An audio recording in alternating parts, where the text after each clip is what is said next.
ጤና ይስጥልኝ ክብራትና ክብራን የዩቲዩብ ቻናል ቤተሰቦች፣ ምሽቱን ሰበር ዜናዎች ተሰምተዋል።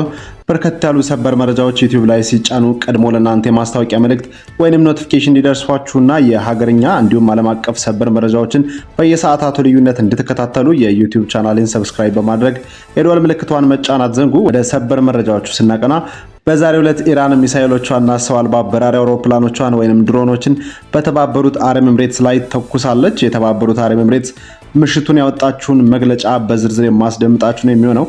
በቀጠና ያለውም ከባድ ውጥረት እንዲሁም ከዚህ ጋር በተያያዘ ደግሞ አሜሪካ እጅግ ያልተጠበቁ አስደንጋጭ ዜናዎችን ሰምታለች። ይህንንም የዶላር ዋጋ በእጅጉ ማሽቆልቆሉ ሲሰማ፣ በሌላ በኩል ደግሞ የአሜሪካ የስለላ ድርጅት ወይም ሲአይኤ ደግሞ የኢራንን የጦር አቅምና ትራምፕ የሆርሙዝ ወሽመጥን ዘግተው ቢቆዩም ለወራት ይህንን መቋቋም እንደምትችልና እንዲሁም ከምድር በታች ያሉ የሚሳኤል ማከማቻዎቿን ዳግም ኢራን አድሳ መክፈቷና ሚሳኤሎችንም እየሰራች እንዲሁም የወደሙባትን በፍጥነት እየጠገነች መሆኑን ሲአይኤ ባወጣው የስለላ ሪፖርት አረጋግጧል።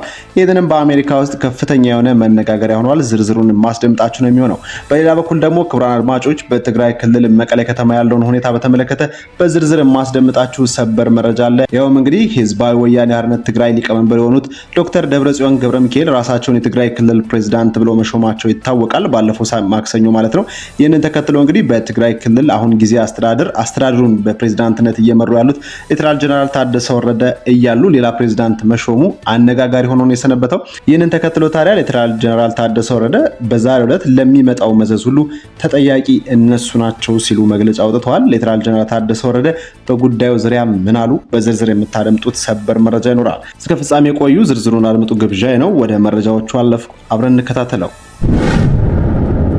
በቅድሚያም ኢራን በተባበሩት አረብ ኤምሬትስ ላይ ጥቃት መፈጸሟ ተሰምቷል። የተባበሩት አረብ ኤምሬትስ መከላከያ ሚኒስቴር ዛሬም አመሻሹን ባወጣው ይፋዊ መግለጫ እንዳለው ከኢራን በኩል የተሰነዘረ አዲስ ከባድ መሳሪያና የድሮን ጥቃትን ተከትሎ 3 ሰዎች ላይ መጠነኛ ጉዳት መድረሱን ይፋ አድርጓል። ሚኒስትሩ በመግለጫው እንዳብራራው የሀገሪቱ የጸረ አየር መከላከያ ስርዓት ከኢራን የተተኮሱ 2 ባላስቲክ ሚሳኤሎችና 3 ሰው አልባ በራሪ አውሮፕላኖችን ወይንም ድሮኖችን በአየር ላይ ያሉ አግኝቶ ለማክሸፍ ችሏል ብለዋል። ሆኖም ሁለቱ ጥቃቶች ሙሉ በሙሉ በተሳካ ሁኔታ መክሸፍ አለመክሸፋቸውን ሚኒስትሩ በግልጽ አላረጋገጡም። በመሆኑም ህብረተሰቡ ከተለያዩ የተተኮሱ መሳሪያዎች ስብርባሪዎች ራሱን እንዲያርቅና አርቆም እንዲቆይ ጥብቅ ማሳሰቢያ ሰጥቷል። የተባበሩት አረብ ኤምሬትሶች ከማንኛውም ሀገር በበለጠ ባለፉት 2 ወራት ውስጥ ብቻ በኢራን ከሚሰነዘሩ ተከታታይና ከባድ ጥቃቶችን እያስተናገደች ሲሆን ምንም እንኳን ሀገሪቱ ከአሜሪካና ኢራን የተኩስ አቁም ስምምነቶች ጅማሮ ጋር በመስተሳሰር ኤፕሪል 9 ላይ የአየር ክልሏ ከማንኛውም ስጋት ነፃ መሆኑን ብታወጅም ጥቃቶቹን ማክሸፏን ግን አላቆመችም። የተባበሩት አረብ ኤምሬትስ መከላከያ ሚኒስቴር በማህበራዊ ትስስር ገጹ አሁን አመሻሹ እንዳስታወቀው ከሆነ በማህበራዊ ትስስር ገጹ ላይ ባሰፈረው መረጃ ግልጽ የሆኑ የኢራን ጥቃቶች ከጀመሩበት ጊዜ አንስቶ እስካሁን ድረስ የሀገሪቱ መከላከያ ሚኒስቴር በአጠቃላይ 551 ተከታታይ ባሊስቲክ ሚሳኤሎችን፣ 29 ክሩዝ ኃይሎችን እና 2263 ሰው አልባ በራሪ አውሮፕላኖችን ወይም ድሮኖችን ከጦርነቱ ጅማሬ ጀምሮ ተቋቁመዋል። ከዚህም ተከታታይ ጥቃቶች ጋር በተያያዘ እስካሁን የ3 ሰዎች ህይወት ሲያልፍ 230 ሰዎች የዛሬውን ጨምሮ ማለት ነው ጉዳት መድረሱን ተናግረዋል። ይህንን በተባበሩት አረብ ኤምሬትስ ላይ የተፈጸመውን ጥቃት የተሰማው የአሜሪካ ጦር በስትራቴጂካዊ የሆርሙዝ ወሽመጥ ውስጥ ከኢራን ኃይሎች ጋር ከባድ የተኩስ ልውውጥ ማድረጉን ካሳወቀ ከሰዓታት በኋላ ነበር። ይህ ክስተት 1 ወር ያስቆጠረውና እጅግ ተሰባሪ የሆነውን የተኩስ አቁም ስምምነት ክፉኛ የፈተነ ሆኗል። የአሜሪካ ወታደራዊ ሴንትኮም ባወጣው መግለጫ እንዳለው ከሆነ በ3 የባህር ላይ መርከቦች ላይ ሊሰነዘር የነበረውን የኢራን ጥቃት አክሽፌያለሁ ብሏል። በሌላ በኩል የኢራን መንግስታዊ ሚዲያዎች እንደዘገቡት የሀገሪቱ ኃይሎች በባህር ወሽመጥ ውስጥ የምትገኘውን ቄሻም ደሴት ላይ ከአሜሪካ ጋር የተኩስ ልውውጥ ማድረጋቸውና በተጨማሪም ደግሞ ምሽት ላይ በምዕራብ ቴህራን ከፍተኛ የፍንዳታ ድምጾችና ተከታታይ የመከላከያ ተኩሶች መሰማታቸውን ሚዲያዎቹ አክለው ዘግበዋል። የኢራን የውጭ ጉዳይ ሚኒስትር የአሜሪካን ጥቃት ተኩስ አቁም ስምምነቱን በግል የጣሰ ነው ብለውታል። ስለዚህም በአሜሪካም ሆነ በአጋሮቿ ላይ ጠንከር ያለ እርምጃ እንደምትወስድም ኢራን በዝርዝር ባወጣችው መግለጫ ላይ አስታውቃለች። ይህ በእንዲህ እንዳለ የተባበሩት አረብ ኤምሬትሶች ነዳጅ ጫኝ መርከቦቿን በድብቅ በሆርሙዝ ሰርጥ በኩል ማሳለፏን ሮይተርስ አጋልጧል። የዜና ወኪል የሆነው ሮይተርስ የኢንዱስትሪ ምንጮችና የመርከብ ጉዞ መረጃዎችን ዋቢ በማድረግ ያወጣው ዘገባ አመሻሹን እንዳሳየው ከሆነ አቡዳቢ ናሽናል ኦይል የተሰኘው ኩባንያ በ4 መርከቦች የተጫነውን 6 ሚሊዮን በርሚል ድፍድፍ ነዳጅ ከኢራን ደብቆ አጓጉዟል። ጭነቱ ከሆርሙዝ ወሽመጥ ከወጣ በኋላ በሶስት መንገዶች ተጓጉዞ ሊሆን እንደሚችል ዘገባው ያስረዳል።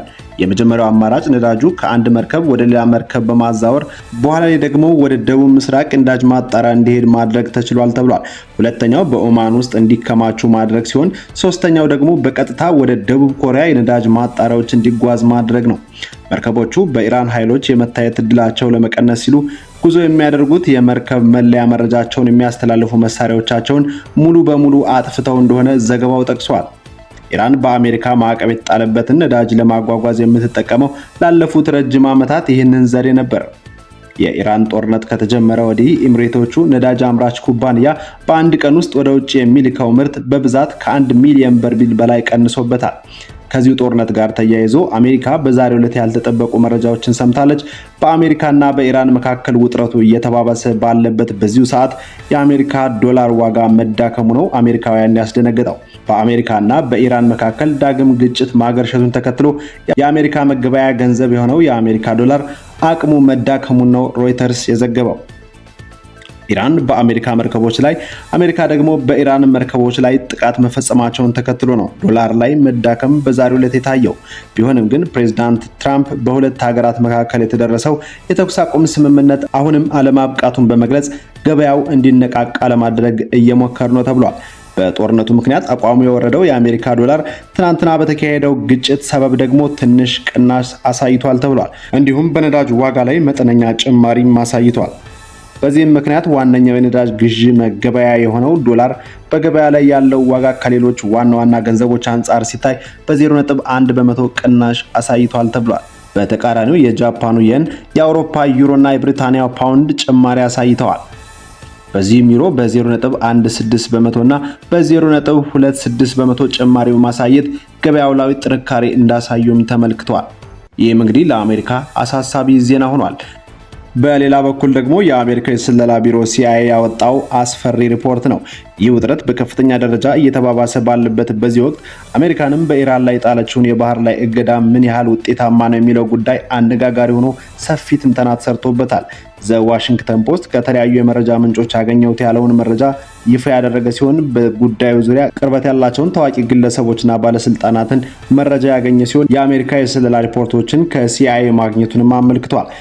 ኢራን የአሜሪካ የባህር ላይ እገዳ ለተጨማሪ 3 ወይም 4 ወራት በላይ ተቋቁማ መቆየት የሚያስችል ኃይል እንዳላት የአሜሪካው የስለላ ቢሮ CIA የመረጃ ምንጮች እንዳረጋገጡ አመልክቷል። ይህ መረጃም ፕሬዝዳንት ትራምፕ ኢራን ጦርነቱን በአስቸኳይ እንዲያበቃ ትፈልጋለች በማለት የሰጡትን ዜና በተመለከተ ሐሰተኛ እንዲሆን አድርጎታል። CIA የስለላ መረጃዎችን እንዳጋለጡት ከሆነ ኢራን ለሚቀጥሉት 3 እና 4 ወራት ይህንን አሁን አሜሪካ የዘጋችበትን መንገድ ተቋቁማና ጦርነቱ ቢጀመርም በከፍተኛ ሁኔታ የመከላከል አቅም እንዳላት ያሳየ የስለላ ሪፖርትን ያወጣው። የስለላ ሪፖርቱ እንደሚለው ከሆነ ኢራን አሁንም ቢሆን ከፍተኛ መጠን ያለው የባሊስቲክ ሚሳኤል አቅም ክምችት እንዳላትና በተለይም የአሜሪካው ፕሬዝዳንት ዶናልድ ጄ ትራምፕ አጠፋነውና ደመሰስ ነው ከሚሉት እጅግ በጣም ከፍተኛ የሆነና የላቀ ኃይል ኢራን እንዳላት የስለላ ቢሮው CIA ያረጋገጥኩ ብሏል። በአሁኑ ሰዓት የተዘጉና የወደሙ የሚሳኤል ማምረቻ ተቋሞቿን እንደ አዲስ መክፈቷን የዘገበው ይኸው የCNN የመረጃ ምንጮችና የCIA የመረጃ ቋቶች እንደሚያሳዩት ከሆነ ኢራን ከተበላሹባት ሚሳኤሎች ውስጥ ከፊሉን ለመጠገን ከመሬት በታች ያሉ ማከማቻዎቿን ዳግም የከፈተች ሲሆን ጦርነቱ ሲጀመርም በግማሽ የተሰሩ እንደነበሩ አዳዲስ ሚሳኤሎችን ገጣጥማ ለመጨመር መቻሏን አንድ የአሜሪካ ባለስልጣን አረጋግጠዋል። ይህ የአሜሪካ የስለላ ድርጅት የCIA መረጃ ፕሬዝዳንት ዶናልድ ጄ ትራምፕ ሚሳኤሎቻቸውን በአብዛኛው ወድመዋል ያላቸው ምናልባትም ከነበራቸው 18 ወይም 19 በመቶ ብቻ ነው ሲሉ ከሰጡት ጋር በተቃራኒ የሆነና ኢራን 70 በመቶ የሚሆነው አቅሟን ምንም እንዳልተነካም በይፋ ተገልጸዋል። ኢራን ይህንን የኢኮኖሚ ማዕቀብ ለመቋቋም ከተጠቀመችባቸው ስልቶች መካከል ነዳጅን በባህር ላይ የሚያንሳፍፉ ግዙፍ ታንከሮች ላይ ማከማቸትና ከዘይት ጉድጓዶች የሚወጣውን ምርት መጠን በመቀነስ ጉድጓዶቹ እንዳይበላሹ ማድረግ ይገኝበታል። አንድ ጋዜጣ ባሳለፈው ወር እንደዘገበው ከሆነ ኢራን ለቻይና ገበያ የሚቀርብ የ120 ቀናት የነዳጅ ምርት ክምችት በባህር ላይ አላት ብሏል። በተጨማሪም ሪፖርቱ ኢራን ነዳጅን በየብስ በጭነት መኪኖችና በባቡር መስመር በማድረግ በማዕከላዊ እስያ በኩል በኮንትሮባንድ መንገድ በማጓጓዝ ለኢኮኖሚዋ ደጀን ልትፈጥር እንደምትችልም ይፋ አድርጓል።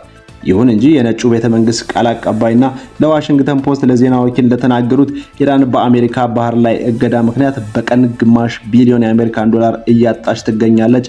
ዋጋ እያስከፈልናቸው ነው ሲሉ ነበር የተናገሩት።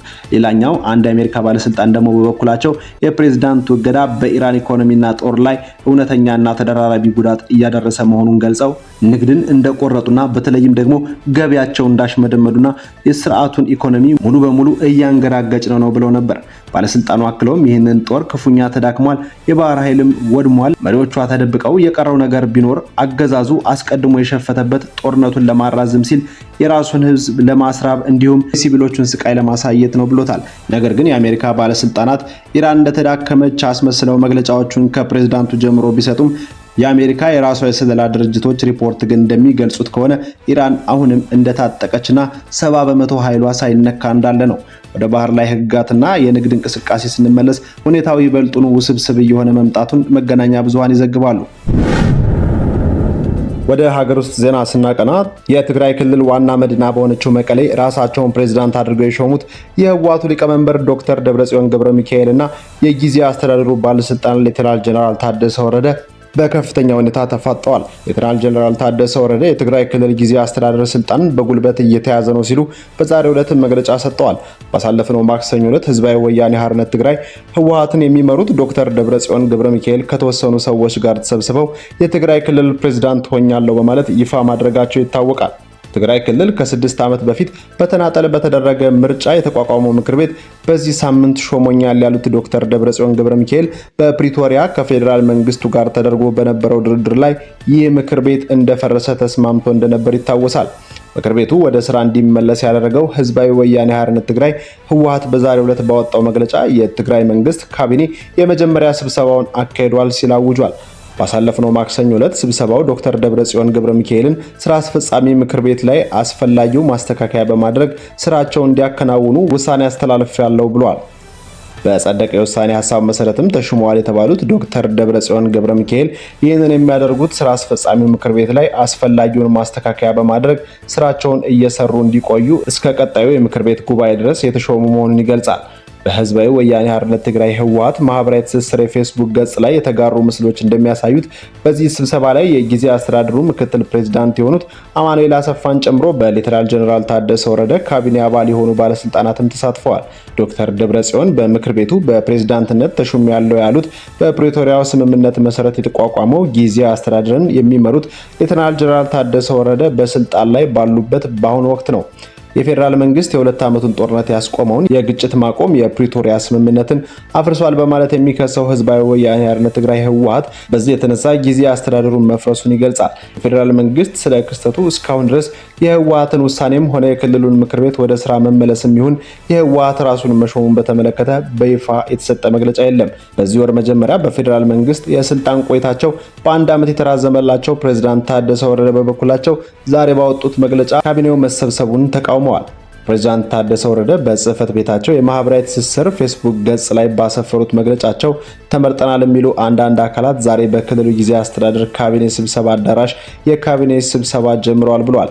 የካቢኔ ስብሰባው እየተካሄደ ያለው በጸጥታ አካላት ጥበቃ እየተደረገ መሆኑንም ገልጸዋል። እነዚህ አካላትም በአመራርነት ራሳቸውን የመረጡ ችግሩ በውይይትና በጋራ መግባባት እንዲፈታ የቀረበውን ጥሪ ወደ ጎን በመተው እንደሆነም አንስተዋል። ይህ አይነቱን እርምጃን ተከትሎ ሊመጣ የሚችለው ጉዳትና መዘዝን ለማስቀረት ሲባል መሆኑንም አስረድተዋል። የካቢኔው ስብሰባ መጀመሩ በዛሬው ቀን ቀጣይ አደገኛ መንገድ የተጀመረበት ዕለት እንደሚያደርገው በመግለጽም ማሳሰቢያ ሰጥተዋል።